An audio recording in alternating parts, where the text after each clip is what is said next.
안녕하세요. 소리의 가치입니다. 구독과 좋아요, 알림 설정 부탁드려요. 오늘의 사연 시작할게요. 첫 번째 사연입니다. 결혼과 동시에 임신으로 제대로 된 첫 명절인데 쓰러지기 직전까지 일했습니다. 원래 다 이런가요? 남편도 제가 이상한 사람처럼 얘기해서 진짜 제가 이상한 건지 혼란스럽습니다. 먼저 제가 어렸을 때부터 몸이 워낙 약했습니다. 체력 거지죠. 근데 또 악발이라 해야 할 일이 있으면 끝까지 해내야 하는 성격입니다. 그래서 지금 나이는 33살이지만 팀장 달았고요. 5년 전 전남친 스트레스와 전략기획실 업무 과중으로 공황장애를 극심하게 겪었습니다. 의사도 이렇게 심하게 온 사람은 처음 봤다고 할 정도로요. 6개월 정도 밤마다 응급실에 실려갔고 온 가족이 1년 정도 저만 돌봤습니다. 저는 당연히 모든 일은 그만뒀고 지하철 한 정거장도 혼자서 제대로 가지 못했습니다. 5년간 꾸준히 약 먹고 많이 호전되어 일도 하지만 무리하면 가끔 손발이 저리는 과업 증세가 옵니다. 그러다가 일상생활이 가능해지고 일도 다닐 때 지금 남편을 만나 1년 만에 결혼했습니다. 저희 집에서 8억 해주셨고 해주시면서도 시댁에 바라는 거 없고 그냥 저 힘들게 살지 않게 도와달라고 하셨습니다. 근데 남편이 시댁에 얘기하진 않은 것 같고요. 남편 집에서는 1억 5천 해왔습니다.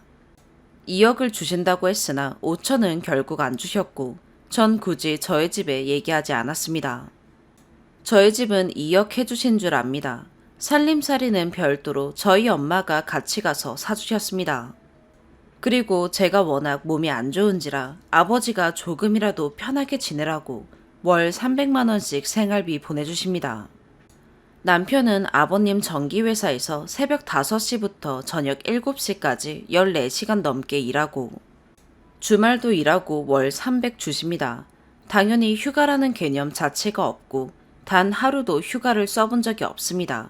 연차 자체가 없고요. 공휴일도 일합니다. 한 달 내내 단 하루도 안 쉬고 일한 적도 있습니다. 여유로울 땐 일요일만 쉽니다. 참고로 가업을 물려받기 위해 이렇게 일하는 거 아닙니다. 아버님 회사의 직원이 한 명이라 물려받을 것도 아니고 본인이 영업할 수 있는 것도 아니라서 그냥 순수하게 일 도와드리는 거라네요. 저는 평범한 회사에서 평범하게 휴가 쓰면서 월 480 법니다. 애기 생기고 미래 계획하면서 남편이 일 그만두고 제가 일하게 되었습니다. 이 과정도 정말 치열하게 싸웠네요. 본인이 아기와 저의 미래를 위해 기술사 공부한다고 해서 제가 일하면서 뒷바라지 하겠다고 했더니 당장 아빠 회사 어떻게 그만두냐고 해서 그럼 공부는 언제 할 거냐, 애기는 어떻게 할 거냐 하면서 싸우다가 수입으로나 본인 공부를 위해서나 제가 일하고 본인이 육아하는 게 맞을 것 같아 1년만 남편이 육아하고 애기 어린이집 보내면서부터는 제가 육아 외벌이 하기로 했습니다. 이제 여기서부터 제가 화가 나는 게 명절이었습니다. 임신했을 때 명절 당일에 가서 제사 지내고 성묘 가고 다 6시간 있다가 왔습니다. 어머님은 지금은 봐주는 거다. 애기 낳으면 제대로 해야 된다 하셨고요. 그땐 그냥 그러려니 했습니다. 근데 애기 낳고 5개월 뒤 이번 추석이었습니다. 그 전날 외벌이와 육아로 잠도 제대로 못 자고 피로 누적으로 컨디션이 좋지 않았습니다.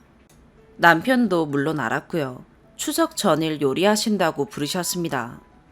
시누이 부부도 왔습니다. 성인 4명만 먹으니 아니 시누이 부부까지 합치면 성인 6명이니 뭐 얼마나 하니 싶었는데 전만 6시간 붙였습니다. 말이 6시간이지 양이 무슨 성인 30인분을 하더군요. 설거지에 요리에 애기 돌보기까지 악으로 깡으로 하다가 안방에서 애기 분유 먹이고 잠깐 앉았는데 그때 확 오더군요.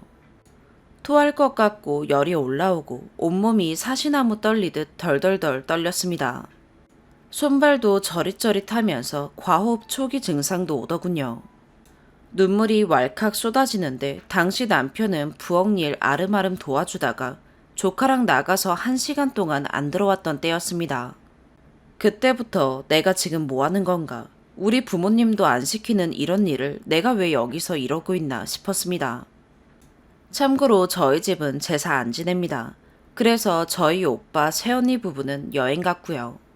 저희 외가도 모두 명절엔 해외여행 갑니다. 김장할 때도 새언니 저 둘 다 안 부릅니다. 어차피 조금밖에 안 하고 저희 엄마는 이모랑 같이 합니다. 저는 남편 오자마자 안방에서 나 명절 요리 안 한다. 너무 힘들다. 이건 아닌 것 같다 했고 남편도 미안하다 했습니다.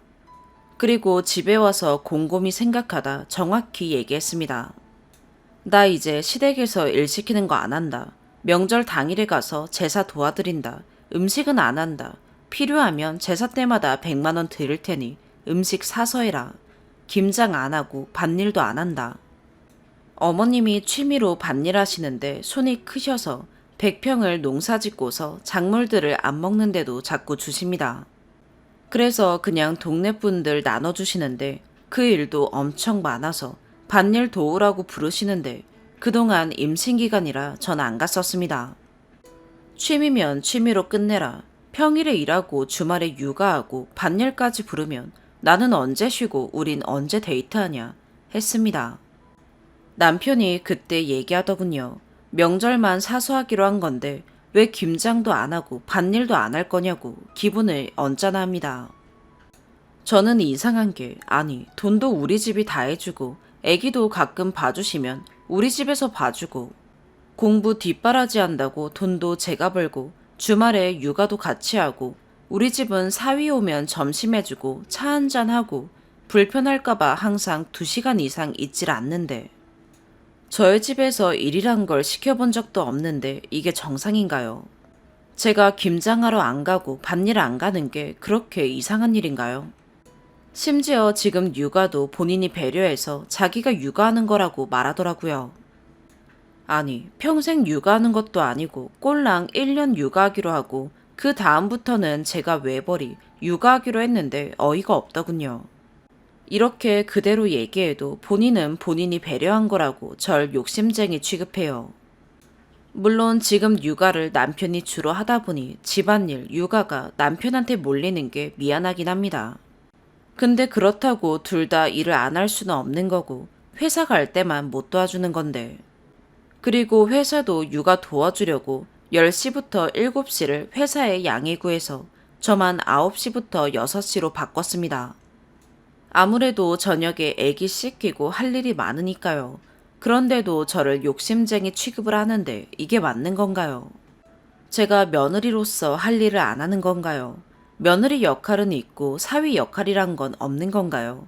전 시댁과 사이좋게 지내고 싶습니다. 어쨌든 가족이니까요. 근데 남편은 시댁에게 저희 돈 해준 것과 생활비 지원해 주시는 것 등등 저희 집이 도와주시는 건 얘기 안 하고 제가 안 하는 것만 엄마가 이해해라 몸이 약해서 그런다 라고 얘기합니다. 그러면 어머님은 저한테 체력이 그렇게 약해서 어떡하니 하시고 답답합니다. 남편이 잘 얘기해 줬으면 좋겠는데 남편조차 제가 며느리 역할을 안 한다고 생각하니까 저라도 시누이나 어머님께 팩폭을 해야 하나요? 저희 집에서 이렇게 해주고 저 몸 안 좋아서 생활비까지 도와주시고 저도 본인 아들 잘 되라고 뒷바라지 하는데 일까지 이렇게 시킬 일이냐고. 저 도대체 어떻게 해야 하는 걸까요? 저만 시댁에서 노비가 되어야 하는 걸까요? 아니면 제가 참으면서 일해야 하는 걸까요? 그러면 이제 막 낳은 공황장애가 다시 도질 것 같은데 전 어떻게 해야 하나요? 솔직히 저희 집과 남편 집 재력 차이가 많이 나는데 그래서 제가 집안 분위기 적응을 못해서 일어나요. 제가 남편 집안 분위기를 맞춰야 하는 걸까요? 저희 집은 명절은 그냥 해외여행 가고 노는 날이거든요. 그런 거 보다가 그래도 으싸으싸 해보려고 한 건데 뭐가 맞는지 모르겠습니다. 추가. 너무 답답해서 난생 처음 글도 써봤는데 내일처럼 의견 주셔서 너무 감사드립니다. 우리나라 아직 따뜻한 나라군요. 이 글을 쓸 때 진심으로 내가 할 일을 안 하고 내 의견만 주장하는 건가? 남편이 너무 나와 우리 집을 배려를 안 해주는 건가? 그 사이에서 매우 혼란스러웠습니다. 남편 얘기, 시댁 얘기, 집안일이라 내 얼굴에 침 뱉기라고 생각하고 둘이서 어떻게든 대화로 해결해 보려 했습니다. 그런데 대화를 할수록 남편의 상식과 제 상식이 다르다는 게 느껴지더군요. 그래서 오늘 아침 저와 상황이 비슷한 친구에게 물어봤고, 이곳 의견들도 보고 제 상식이 정말 이상한 게 아니라는 걸 알게 되었습니다. 덕분에 제 얘기가 조작이라는 이야기가 나올 정도로 심각한 거였구나 알게 되었고요. 어제 밤까지만 해도 전 제가 이상한 줄 알았거든요. 둘이서만 얘기하니까 내가 이상한 건가 싶더라고요. 이제 팩트는 알았고 이걸 어떻게 해결하지 싶어요. 한정된 글로 쓰다 보니 많은 얘기를 못했지만 남편은 너무너무 다정한 사람이에요. 그래서 연애 6개월 만에 결혼 결심했고요. 임신 때 혼자서 그렇게 아버님 회사에서 입술 허해질 때까지 일하고 와서 집안일 다 하고 그랬습니다. 물론 그래서 회사 일을 그렇게까지 해야 하냐고 싸웠지만요. 평소에도 절 많이 아껴주고 무엇보다 많이 사랑해줍니다. 그 마음을 모르는 게 아닙니다. 그리고 돈을 밝히는 친구는 아닙니다. 돈은 있다가도 없고 없다가도 있는 거고 그냥 마음 편히 행복하게 살자고 서로 얘기합니다. 씀씀이가 큰 것도 아니고요. 오히려 많이 아끼면서 사는 친구입니다. 근데 그래서 독이 된 건가 싶기도 해요. 저희 친정에서 해준 돈을 너무 쉽게 생각하는 건가 싶어요. 저희 집이 그렇게 엄청 막 잘 사는 건 아니거든요. 저희 친척들 중에 저희 집이 제일 못 사는지라 저희 친척들은 소위 건물주 분들이시라 저도 딱히 엄청나게 잘 산다고 생각 안 해봤고요. 그냥 중상층이다 생각해요. 강서구 35년 된 아파트에 녹물 나오는 집에서 초등학교부터 쭉 살았고 저희 엄마도 겨울에 난방 안 틀고 두꺼운 스웨터 입고 따뜻한 물 안 쓰고 살거든요. 그래서 전 친정에서 해준 돈 금액 크기보다 그 돈을 어떻게 벌었고 아껴왔는지 아니까 그만큼 절 안 힘들게 했으면 좋겠다였는데 남편은 그냥 그 돈은 그냥 돈이고 시댁 일 도와주는 것도 도와주는 거다 라고 생각하는 것 같아요. 저도 이 글을 쓰기 전까지 그런 줄 알았고요. 그리고 저도 친정에서 돈 많이 해줬으니 나 할 거 다 하고 너가 납작 엎드려라가 아니라 그냥 살림이 여유 있으니 서로 체력적으로 힘들게 살지 않았으면 좋겠다였어요. 그래서 이번 명절에 일을 너무 시켜서 화가 난 거고요. 남편은 명절은 음식 사다 가기로 했으니 당일만 가자고 했고 제가 명절 외에도 김장, 밭일 등 일하는 건 안 한다고 하니 그건 서운하다고 얘기했어요. 언짢게 생각해서 추석 당일부터 이틀을 서먹하게 지냈어요. 시댁은 저희 부모님이 제가 몸이 약하니 편하게 살라고 생활비 주시는 건 모르는 것 같고요. 남편은 다정하고 스윗하나 이런 집안 상식이 안 맞아서 대화가 평행선이고 게다가 남편이 분쟁을 싫어해서 서로 얘기하면서 생각을 맞춰나가야 하는데 어느 순간 갑자기 아 됐어 그냥 내가 네 말대로 할게 됐지? 이렇게 끝나요. 전 제 말대로 해달라는 것보단 서로 생각을 얘기해서 맞춰나가고 서로 진심으로 이해해서 어떤 하나의 방법을 찾고 싶은 것인데 끝은 남편이 참는다는 식으로 끝나더라고요. 그게 또 이번 사건으로 내가 너 말대로 아빠 일도 그만뒀는데 이젠 명절까지 이러냐 라는 식으로 다시 터져버리고 전 잘 풀어보고 싶습니다. 제가 할 수 있는 선까지 노력해보고 헤어지든 말든 해야겠죠. 제가 생각한 방법으로 하나는 신우이랑 얘기해보는 겁니다. 제 희망사항일진 모르지만 시댁분들이 비상식적인 분들은 아니세요. 다 똑같은 생각을 가진 그런 분들이라 생각해요. 저 신우이랑이라도 털어놓고 다 얘기해볼까요? 따로 얘기 좀 나누자고 하고 전후 사정 얘기해보고 역으로 남편한테 얘기 좀 해달라고 해볼까요? 도대체 왜 남편은 아버님 회사 일도 그렇고 이번 명절에 김장, 밭일까지 저를 시댁은 나 몰라라 하는 나쁜 사람으로 만들까요? 전 그냥 시댁에서 나쁜 년이 되는 게 나을까요? 제 로망이 시부모님이랑 쇼핑 다니고 해외여행 가고 노는 거였는데 그래서 잘해보고 싶었는데 왜 적당이라는 게 없을까요? 요리 한 번 하면 8시간 이상 하고 밭일하고 김장은 또 200포기를 넘게 하시는데 그거 하다가 저 그거 따라 하다가는 진심 과업 올 것 같거든요. 시댁에 저 몸 약한 거 그래서 친정에서 생활비 보태주시는 거 전후 사정 말씀드리면 이해하실 것도 같은데 남편은 왜 시댁에 제대로 얘기를 안 하는 걸까요? 공황장애는 정신병처럼 생각했는지 여태까지 제 컨디션 좋지 않은 건 시댁에 얘기를 안 하다가 이제 와서 얘기한 걸까요? 무리하면 안 된다는 걸 알면서도 시댁에서는 왜 중간에 무리하지 말라고 커트도 안 해주고 남편이 시댁에 잘 말해줬다면 어머님 성격상 굳이 시키시지도 않으셨을 것 같은데 남편이 절 사랑해주는 마음을 알겠다가도 원망스럽기도 합니다. 이제 앞으로 전 어떻게 해결해야 하는 걸까요? 정말 신우에게라도 얘기해볼까요? 부부 클리닉 같은 데라도 가볼까요? 그런데 가면 도움이 되나요? 한 번만 더 의견 부탁드릴게요. 그리고 연봉 많이 물어보셔서 말씀드려요. 원래 국내 컨설팅 펌 경영 컨설턴트에서 초봉 자체가 높았고 전략기획팀에서 일하면서 계속 높게 받다가 공황장애로 2년 쉬면서 아는 오빠가 자기 회사 차리는데 자문해주면서 일해볼래 하고 들어왔던 게 창립 멤버가 되었네요. 창립 멤버 치고는 연봉이 낮다고 생각했는데 아무튼 연봉은 그렇습니다. 회사에서는 할 말 다 하고 무섭다, 냉정하단 소리까지 듣는데 집안일은 참 어렵네요. 두 번째 사연입니다. 너무 놀라고 어찌해야 할지 몰라 글을 씁니다. 이야기가 조금 긴 점도 양해 부탁드립니다. 집안일이고 친정 부모님께도 이야기하며 터놓을 것이 없어 이곳에 익명으로 글을 남깁니다. 첫 번째 사건은 제가 시집 오기 전까지 남편은 시이모네 집에서 할머니 손에 키워졌으며 시이모네 회사에서 직장 일을 하고 있었습니다. 그러던 중 저랑 결혼을 하며 분가를 하였었는데 남편 말에 따르면 저희의 분가를 반대하였다고 하여 제가 새 집에 짐을 두고 시이모님 댁에 가니 시이모는 전화도 안 받고 골프를 치러 나가셨습니다.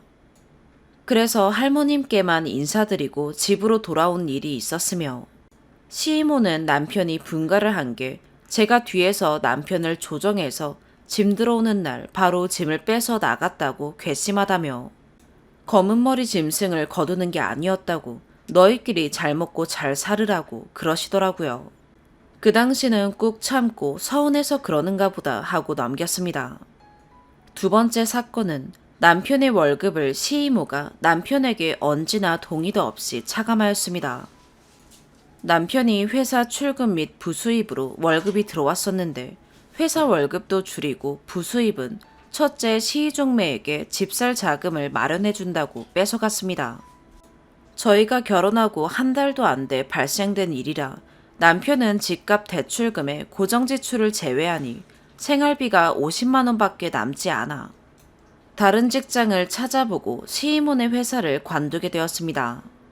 이 과정에서 2명의 시이종매들은 회사 관두기 2주 전 갑자기 통보하는 오빠의 행동이 잘못되었다 이야기하며 둘째 시이종매는 자신의 결혼식에 오빠를 초대하지 않겠다고 이야기하며 시이모는 저희 집 집들인 날 와서는 저한테 도끼 눈을 뜨고 네 남편 회사 그만둔다는데 이유가 뭐니 하며 저한테 따져 물으시더라고요.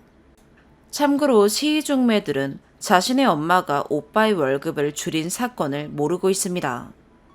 남편이 없을 때예요. 그래서 저는 모르는 일이라고 하고 남편이 분가한 일까지 끌어들이며 이야기하는 걸 삼촌과 외숙모님께서 말려주셔서 그 상황이 무난히 넘어갔습니다. 남편이 회사를 그만둔 뒤 시이모와 사촌동생들은 현재까지도 남편에게 연락 한 통이 없습니다. 세 번째 사건은 둘째 시이종매의 패백 관련하여 외국인과 결혼하여 한국 문화 패백과 외국인 남자의 문화 결혼식 총 2번을 하는 것이므로 결혼하고 패백을 하는 지금 결혼식과 다르게 진행되었습니다. 둘째 시이종매가 연락이 와서는 몇 월 며칠에 패백을 할 예정이나 저희 남편은 사정상 초대를 할 수 없으니 언니만 올 수 있으면 오라는 문자였습니다. 그 문자를 받고서는 저 혼자 여기 오라는 초대는 지금 내 남편을 나도 등지라는 말인 건가 생각되어 남편에게 말하였습니다.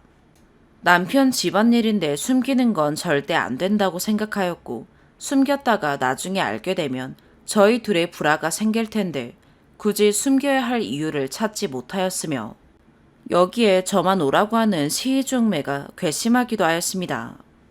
그 와중에 시이모는 패백비 뜯어내려고 저희를 초대하고 싶다고 저희에게 직접 연락하지 않고 삼촌에게 부탁하여 삼촌이 대신 저희에게 연락이 오셔서 이야기를 하자고 삼촌네 집으로 가게 되었으며, 그때 삼촌에게 남편은 초대 못한다는 문자를 보여드리고선 삼촌과는 이야기를 잘 마치고 집에 왔습니다.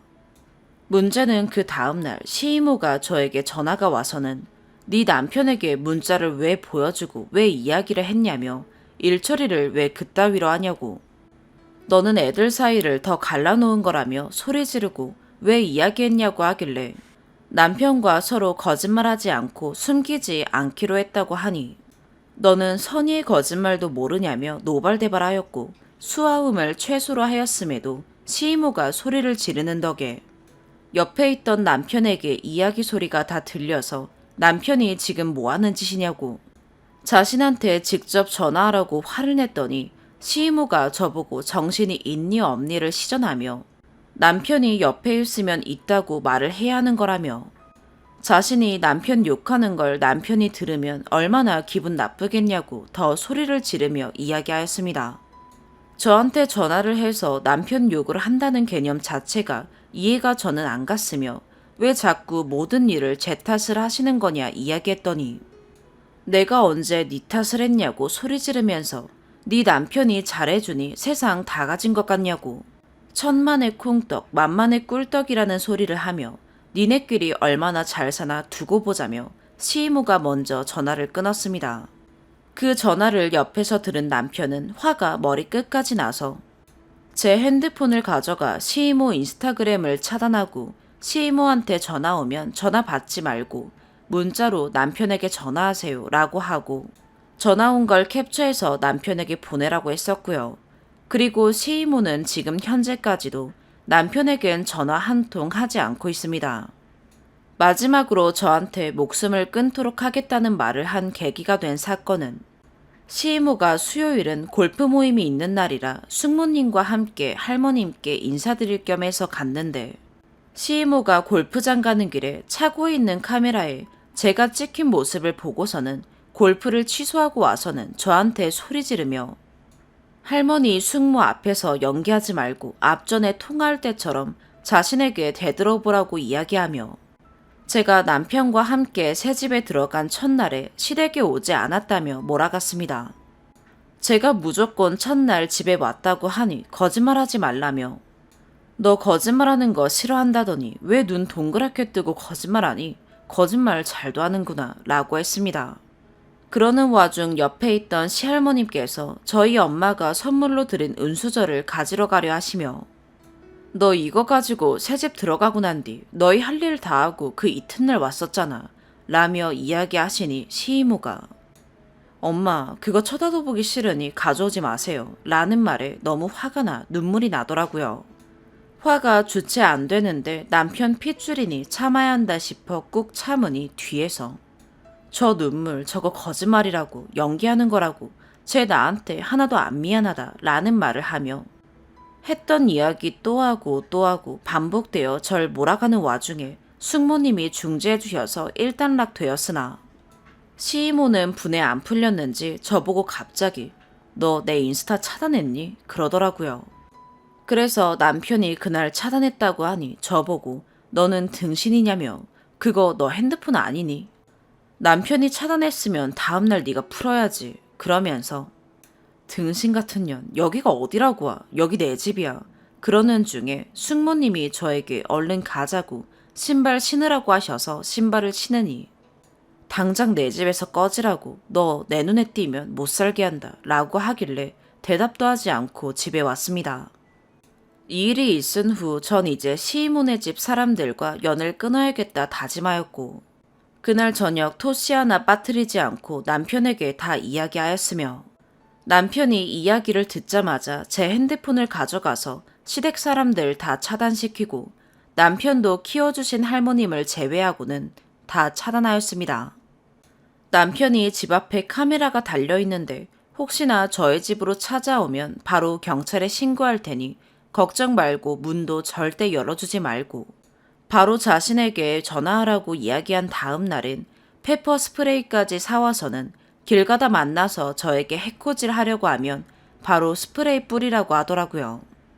그리고는 오늘 오후에 우편함을 보니 둘째 시이중매의 청첩장이 와 있어서 남편이 찢어버리고 저녁에 삼촌이 남편에게 전화하셔서 혹시나 해서 이모가 물어보더라고 결혼식에 올 거니? 라고 말씀하시는데 너무 기가 차고 시이모와 시할머니가 저희에게 추석날에 집에 저녁 먹으러 올 건지 물어보라고 했다 하더라고요. 도대체 가만 안 둔다고 할 땐 언제고 추석날 저녁 먹으러 올 건지 물어보라는 시이모가 두 얼굴 같고 패백된 오지 말라더니 청첩장 보낸 시이중매의 행동에 소름이 끼칩니다. 저 집 사람들의 사고방식을 도무지 이해할 수가 없는 반면에 한편으로는 남편을 키워주었다는 생각에 가족의 연을 끊게 되어 제가 죄책감을 가져야 하는 건지 생각이 많아져서 잠이 오지 않더라고요.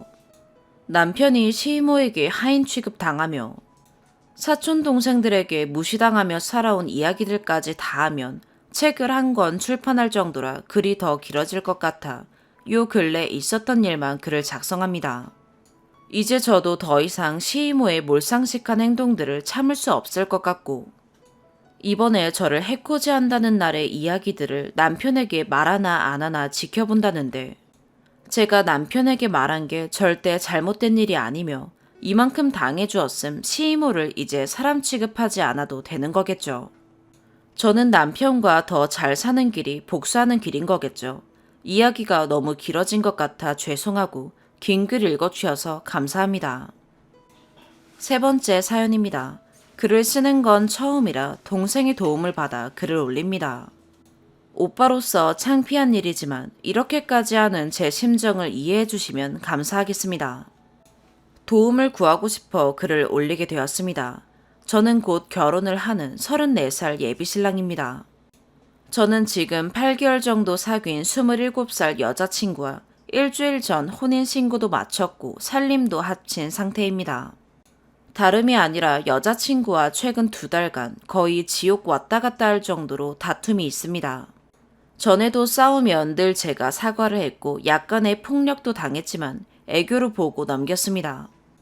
하지만 점점 그 상황이 반복되고 여자친구가 화냈다 울었다 매달렸다를 해서 그때마다 또 참고 지나갔습니다. 여자친구가 저에게 불만이라는 내용을 자잘한 건 빼고 큰 것만 추려서 써봤습니다. 첫 번째, 주차 문제 시비 시 적극 대응을 하지 않았다.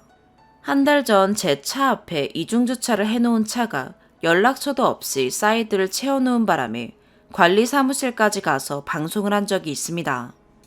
그 때문에 저희 둘 다 출근이 늦어졌고 저 역시 상당히 화가 난 상태였습니다. 방송을 2번 하고 나서야 껄렁껄렁 내려온 남자가 미안하다는 말도 없이 저희 차를 쓱 보더니 차를 뺐습니다. 여자친구는 엄청나게 화를 냈고 저 역시 그러했지만 출근도 너무 늦어졌고 그런 인간 상대에서 뭐하랴 싶어 그냥 아파트를 나왔습니다. 그때 여자친구는 왜 그냥 가느냐, 저 새끼 반쯤 조져놔야 한다 등등 화를 쏟아냈습니다. 그래서 저는 이미 지각도 했고 저런 개념 없는 사람들 다 상대하다가는 우리 성질만 버린다, 참자 등등 달래주었습니다. 그러자 저한테 쫄았냐며 비아냥거리며 화풀이를 했습니다. 한 번이 아니라 본인 회사 도착할 때까지 20분 내내 자존심을 긁어댔습니다.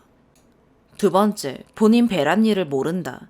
여자친구가 말하길 진심으로 사랑하면 배란일은 알고 있어야 하고 그쯤부터 월경 끝날 때까지 예민하고 호르몬 분비가 불규칙하므로 특별히 자기한테 신경 써야 한다. 그런데 그 주기도 제대로 모르면서 무슨 결혼을 해서 평생 여자로서 느끼는 만족감과 안전함을 줄 수 있겠느냐는 겁니다. 세 번째, 경제적인 부분은 모두 본인에게 이리 마라. 요즘 남자가 경제권 갖고 있는 집 없다. 얼마든지 줄 수 있고 저 역시 줄 생각이었습니다. 그런데 제 명의로 받은 집 대출금은 저희 집에 요청하라며 아들 장가 가는데 솔직히 집도 안 보태주는 부모가 어딨냐. 자기 친구들은 다 시댁 덕 본다. 이런 말에 감정이 상했고 그 문제로 다투었다가 남자가 그냥 져주고 이해해줘야겠다 싶어 제가 사과를 했습니다. 참고로 여자친구는 모아둔 돈 없이 냉장고, 세탁기, TV, 밥솥만 샀습니다. 네 번째, 형수에게 형님이라고 하기 싫다. 형수와 여자친구가 동갑입니다. 여자친구가 말하길 요즘 그런 호칭 없어졌다며 그냥 누구누구씨라고 부르고 싶답니다. 다섯 번째, 위층 아래층 층간소음에 보복소음을 왜 안 내느냐. 사실 이게 요즘 제일 머리 아픈 일입니다. 거두절미하고 말하자면 저희가 일이 늦게 끝나다 보니 생활이 늦어집니다. 이사 들어오기 전부터 공사니 뭐니 심했던 거 인정합니다. 또 저희 집, 여자친구네 집, 지인들 몇 명 이렇게 저희 집에 모여 주말에 소음을 일으킨 것도 사실입니다. 위아래층이 층간소음을 내는 게 아니라 저희 집이 시끄럽다며 아랫집 아저씨는 베란다에서 줄담배를 태우시고 윗집 아저씨는 정말 무섭게 보복소음을 냅니다. 그럴 때마다 사실 저 역시 속으로 놀라긴 하지만 여자친구 앞이라 내색은 못했습니다. 여자친구는 전부터 일부러랄까 오버해서 소음을 내고 있습니다. 그렇게 하지 않으면 어리다고 우습게 본다네요. 제가 층간소음 슬리퍼를 사와서 신자고 했더니 뭐하러 신냐며 치워버렸습니다. 그래서 제가 늦었지만 위아래층에 과일이라도 사서 문에 걸어놓자니까 자존심 상해서 절대 싫답니다. 특히 윗집에 대한 감정이 더 안 좋은데 여자친구는 윗집이 본인들이 보복소음 내는 걸 사과하게 만들겠다며 내려와서 제발 조용히 해달라고 빌게하겠다며 우퍼를 설치했습니다. 그러면서 그것 플러스 새벽에 자고 있을 때 갑자기 천장을 치고 바닥도 내리칩니다. 그 결과 꼭지가 돌아버린 윗집이 사람이 살 곳이 아닐 정도로 보복소음을 내고 있고 집사람은 스트레스로 탈모가 왔습니다. 게다가 위층 남자는 심한 덩치신데 살짝 분노조절 장애도 있으신 듯해 겁이 납니다. 물론 윗집에서 그 전까지 소음을 낸 거라고는 가끔 강아지 짖는 것 외에는 발망치 같은 것도 없었습니다. 경찰에 신고도 했지만 되려 저희 집 우퍼를 문제 삼았습니다. 이 문제로 집은 지옥이 되었고 심지어 위층 남자가 말하길 아직 반도 시작 안 한 거라며 겁박을 했습니다. 여자친구는 소음이 나면 바로 맞대응을 하라고 푸시를 하고 문을 살살 닫으면 남자 새끼가 쫄았냐며 또 비아냥거립니다. 자기를 사랑한다면 윗집에 가서 경고하고 내려오라길래 우리 잘못인데 어떻게 그러냐, 윗집에서 할 말 뻔하다 등등 차분하게 여자친구를 이해시켰습니다. 그러나 여자친구가 말하길 저 새끼들 지금 과일이나 떡 선물 안 줬다고 그러는 것 같다며 더더욱 주기 싫어진다는 헛소리를 해댑니다. 정상적인 사고를 할 수 있는 상태를 넘어섰습니다. 저더러 계속 올라가서 싸워라. 그렇게 쫄다가 만약에 맞으면 자기 대신 어떻게 맞을 거냐. 경비실에서 오면 없는 척해라. 베란다에서 고기 굽고 생선 굽자 등등 서로 지칠 대로 지쳐서 지금은 잠시 떨어져 있습니다. 물론 저 역시 여자친구에게 부족한 부분이 많을 테고 제 잘못도 분명 많을 겁니다. 10월 초에 웨딩 촬영이 있는데 그것도 고민입니다. 제가 어떻게 하는 게 좋을지요. 또 한 번 져주고 넘어가서 으쌰으쌰 의기투합을 해야 할지 지금이라도 정리해야 할지 모르겠습니다. 선배님들, 제가 많이 못나서 이곳에 이런 찌질한 글을 적어 조언을 구하고자 합니다. 부디 가감없이 말씀해 주세요. 특히 층간 소음 문제, 윗집을 이길 수 없다는 사실, 댓글 써주시면 보여주고 싶습니다. 제가 못나서 조리 있게 말을 못해 설득도 못하고 달래지도 못하는가 봅니다. 긴 글 읽어주셔서 감사합니다. 추가, 댓글 읽고 계속 읽으면서 생각을 정리하고 있습니다. 감사합니다. 혼인신고는 처가에서 빨리 하길 원했습니다. 혼인신고도 안 하고 살면 동거지, 결혼이 아니라면서 사람을 신뢰할 수 없다고 하셨습니다. 외적인 매력이 크고 애교도 많아 그걸로 다른 단점을 상쇄시킬 수 있다고 생각했던 제 미련함입니다. 제가 멍청하고 못나고 머저리 같은 부분이 많습니다. 또한 부끄럽지만 외향적으로도 떨어져 지금까지 이렇다 할 연애 경험도 2번뿐인지라 판별 능력도 없었습니다. 또 호칭은 아직 와이프나 집사람이라는 단어가 낯설어 혼자해서 쓰다 보니 혼선이 생긴 것 같습니다. 마지막으로 마구잡이로 쓴 제 답답한 글에 성의 있게 댓글 주시는 분들 감사드립니다. 4번째 사연입니다. 어렸을 때 아빠, 엄마, 언니 글 쓰니 이렇게 넷이 쓰는 가정이었습니다. 아빠의 장점은 술, 담배를 안 하고 근면 성실하며 가족밖에 모른다는 점이며 단점은 화가 나면 감정 주체가 잘 되지 않아 다소 폭력적이었습니다.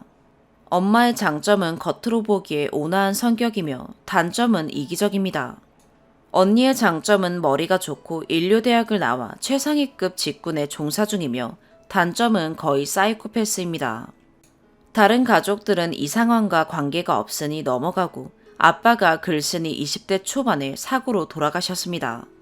그때는 나이도 어렸지만 세상 물정도 너무 모르고 나이보다도 더 덜 떨어진 애였던 것 같습니다. 물론 직장도 없었고 대학은 다니지 않았습니다. 교통사고가 나시고 식물인간으로 계시던 도중 엄마는 우리 가족이 살던 아파트를 팔았고 언니에게는 전세자금을 보태준 것으로 알고 저는 월세 단칸방을 얻을 보증금을 받았습니다. 아파트를 판 돈으로 지방에서 장사를 해보고 싶다고 내려가셨고 얼마 있지 않아 아버지는 돌아가셨으며 엄마와 언니는 아버지의 유산인 명의는 엄마 명의인 아빠의 아파트로 꽤 오랫동안 싸움을 했고 언니는 자기 편을 들어달라고 저에게 매일 하소연하고 엄마 또한 저에게 그렇게 하였습니다. 결과적으로 돈이 어떻게 된진 잘 모릅니다. 그 당시 한겨울이라 보일러 낼 돈이 없어서 찬물에 씻으며 반지하방에서 유리쪽문 부수고 침입하는 사건도 발생하고 하루하루가 살기 싫었습니다. 너무 긴 이야기라 여기까지 하겠습니다. 그땐 너무 어리고 멍청해서 아버지가 남긴 유산 때문에 가족끼리 싸우는 게 슬프기만 했고 어떻게 해야 하는지 그냥 몰랐습니다. 여기서 제 성격의 장점은 어떤 상황에서 누군가를 원망하지 않는 점인 것 같고 단점은 저도 아버지를 닮아 욱하는 성질이 있습니다. 정말 너무나 어렵게 살았고 이젠 이건 15년도 더 지난 이야기입니다. 현재는 아직 결혼은 하지 않았고 작은 업체의 사장으로 지내고 있으며 그렇게 어렵게 살 때는 전화도 잘 받지 않던 엄마와 자주 연락을 하고 지내고 있습니다. 엄마랑 지금 이전의 사이가 계속 별로였던 건 아닙니다. 제가 아주 어렸을 때 유치원, 초등학생 때는 엄마가 잘해주었던 것 같고 저는 약간 덜 떨어진 애처럼 엄마밖에 모르는 그런 애였습니다. 그리고 이 사건이 터지기 전까지는 엄마와 언니를 원망한 적은 없었습니다. 아무튼 지금은 업체를 잘 꾸려나가고 있고 엄마 차가 너무 낡고 오래되어 안전이 걱정되어 차를 한 대 사준다고 하였고 현재 엄마는 같이 사시는 분이 계신데 너무 착하신 분이라고 들었습니다. 딸이 차를 사준다니까 너무 좋아서 동네방네 다 자랑을 했다는 얘기를 듣고 기분이 좀 그랬습니다. 제가 제 엄마에게 사주는 차를 같이 사는 분, 얼굴도 모르는 분이 좋아한다니 좀 언짢았지만 별말 하지 않았습니다. 그러나 엄마는 계속 아저씨 신발 사줘, 아저씨가 고기 먹고 싶대 이런 식으로 돈을 요구하여 왔고 정말 이때부터 역겹기 시작했습니다. 참고로 현재 엄마의 공과금들은 사업이 잘 되기 시작하면서부터 계속 제가 내고 있으며 병원에 갈 일이 있거나 기름값 같은 건 제가 결제해주고 있고 마트에 갈 일이 있다고 하면 매번 10만원, 20만원씩 보내주었습니다. 차를 계약해야 하고 이제 여유가 없으니 공과금은 내가 계속 내줄 것이지만 생활비는 엄마가 알아서 하라고 하였고 알겠다고 하였는데 바쁜 평일에 업무폰에 문자가 하나 왔습니다. 마트 가는데 돈 달라고요. 이 문자를 보는데 갑자기 이성의 끈이 끊어지는 느낌이 들더니 5만 가지 정이 다 떨어지는 느낌이 들더라고요. 이때부터 그 바쁜 와중에 엄마랑 문자로 언쟁이 시작되었는데 거의 6시간 가까이를 계속 문자를 받고 문자를 주며 싸웠고, 자신이 아빠에게 손찌검 당하였고 피해받았으며 내가 너희 때문에 어떤 인생을 살았는데, 그리고 나는 그런 삶인데도 열심히 살았고 대학도 다녔으며 열심히 일해서 어쩌고 저쩌고 피해망상 환자적인 이야기를 했습니다. 그래서 아빠 사고 나자마자 자식 버리고 골방에 처박고 돈 다 가지고 살림 차리러 갔냐고 문자를 보냈더니, 네 언니가 돈 잘 버니까 생활비 보태줬으면 그런 일이 없었을 건데 그러지 않아서 라고 답변이 왔습니다. 그냥 너무 역겨운 기분이 들어서 더는 말하고 싶지 않았으나, 어렸을 때 학원 보내주면서 돈 든 얘기, 병원비 든 얘기부터 구구절절 내가 너를 어떻게 키웠는데 이런 식의 대화를 서로 계속했습니다. 엄마도 힘들게 살았겠지요. 그런데 엄마 인생의 절반밖에 살지 않은 저는 제가 더 힘들게 산 것 같고, 서울에서 친구 중엔 가장 잘 사는 집이었던 저는 아버지가 돌아가시기 전엔 그냥 집에서 밥 먹고 아빠한테 용돈 받아 사는 막내딸이었습니다. 연을 끊어야 할 것 같다는 생각이 드는 건 저런 싸움 끝에 계속 차 얘기를 물어보더군요. 나는 이 남자를 사랑한다. 이 남자가 여기저기 자랑했는데 쪽팔리게 할 수 없다. 내 남자 자존심은 내가 지킨다. 이런 소리를 반복해서 하는데 정말 부모라고 부르고 싶지 않을 만큼 역겨움을 느꼈고 다신 연락하지 말라고 하였으나, 계속되는 차 얘기와 결국은 차를 못 살까봐 지 남자 위신 못 세울까봐 난리치는데 정말 고통스러웠습니다. 그리고 다음날 장문의 문자가 왔더군요. 우리 딸이 너무 화가 나서 그랬던 것 같다고, 엄마가 미안하다고, 차는 안 사줘도 되니까 어쩌고 저쩌고, 의도가 뻔히 보이더군요. 나는 이제 부모 없다 문자 보내고 그 후에 몇 차례 전화가 왔으나 그냥 안 받고 있는 중입니다. 물론 저도 잘난 자식은 아닙니다. 고등학교 졸업하고 대학도 못 갔고 공부도 못하였고 성질도 욱해서 부모님 속을 많이 썩였습니다. 그렇다고 20대가 되어서 취직조차 못했고 그냥 쓰레기 같은 사람이었으니까요. 버려지고 갈 곳이 없어지자 내가 어떻게 살아야 할지 정말 이를 악물고 살아왔습니다. 그리고 내가 많은 걸 갖춰가기 시작하자 모든 게 달라지는 것 같은 기분이 듭니다. 이 글에 언니 얘기가 없는 이유는 언니에게 너무나도 괴롭힘당하고 실현당하다 연을 끊은 지 이미 10년이 다 되어가기 때문입니다. 우리 집은 친척도 없습니다. 마지막 남은 가족이 엄마나 다름없는데 어떤 선택이 맞는 걸까요? 오늘의 사연 여기까지입니다. 구독과 좋아요, 알림 설정 부탁드려요. 시청해주셔서 감사합니다.